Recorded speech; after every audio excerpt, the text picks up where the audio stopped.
اقرأ باسم حزبك الذي خلق الإنسان بالوحدة.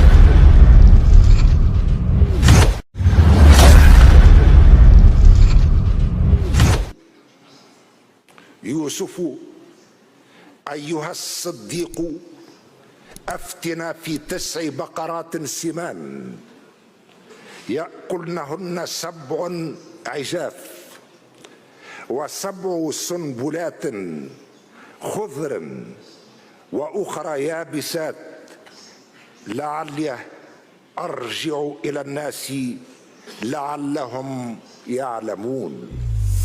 قيس سعيد يحرف القرآن مجددا، فالآية 46 من سورة يوسف مختلفة عما قرأه سعيد من ورقة أمامه.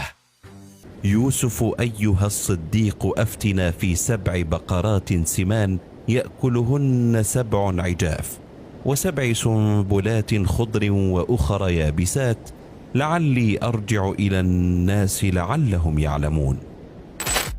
لقيس سعيد سوابق كثيرة في تحريف النص القرآني، فقد سبق له أن استشهد بمثل عربي مدعيا أنه نص قرآني، ليتذكروا قوله سبحانه وتعالى: قل الحق ولو كان على نفسك.